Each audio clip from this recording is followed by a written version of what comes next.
Hello guys, good afternoon guys. Super init guys, super init talaga. Alam nyo guys, dahil yung kwarto ko walang aircon, nagtitiis ako ng init. Pero ngayon dahil nga sa hindi ko na talaga kaya yung init at dahil sa grabe talaga yung init guys. Kahit hindi ka kumikilos talaga papawisan ka. So ang ginawa ko guys, ayan yung kwarto ko. Binuksan ko yan guys. Ayan o. Ayan yung kwarto ko. Binuksan ko para yung lamig dito sa ayun yung aircon namin, lamig dyan dito sa salas pumasok doon sa kwarto ko. Kaya ngayon nandito ako sa kwarto ng panganay ko guys, nakitambay dito. Yung walang aircon guys yung kwarto ko tsaka yung sa panganay, tapos yung sa bunso at saka yung sa salas pinaka living, doon yung may aircon. So, gusto man namin magdagdag ng aircon guys. Halimbawa, maglagay pa ng isang aircon sa isang kwarto.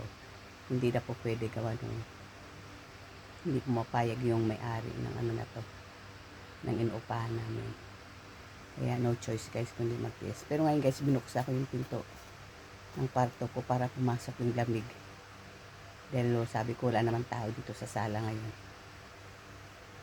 So, pero kunting tiis na lang guys dahil August na rin naman. Next month is September na. So, medyo mabawas-bawasan na siguro naman yung init.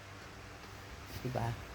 Ito lang guys, ang kagandahan dito sa Japan kasi 4 seasons siya guys, diba? Hindi kagaya dyan sa Pilipinas. Lang, wet and dry season lang. So, yun lang guys. Update ko na kayo sa araw na to. Andito lang ako sa bahay. Naglalaba. Kanina pa ako gustong kumilos sana kaso napakainit. Kaya ang ginawa ko, naghihiga na lang ako. Pero hindi naman pwedeng hanggang maghapon na tayo maghihiga. Kailangan din natin gumalaw-galaw para magawa natin yung gawaing bahay. So yun lang guys. Maraming salamat sa mga nanonood aking mga videos. Tuloy lang po tayo kahit na minsan walang mga views. Basta enjoy lang natin ang mag-upload pag mayroong upload, mai-upload na videos, di ba guys? Huwag masyadong i-pressure ang sarili para hindi tayo ma-stress. Happy lang guys. Life is short. So yun guys, maraming salamat ulit. Bye-bye. Sayonara.